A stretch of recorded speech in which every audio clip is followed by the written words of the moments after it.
Ate, tanggalin mo to.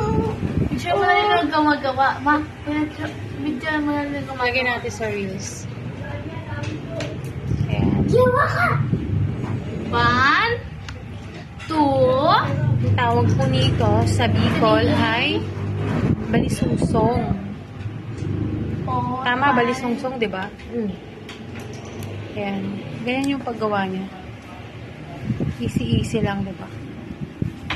Easy lang para sa mga taong bihasang-bihasa na gumawa ng suman na ito. Natuto ako dyan sa kurot ng iluna mo. Ako marunong ako gumawa nito pero nagkaka-lusot-lusot. Kailangan kasi yung...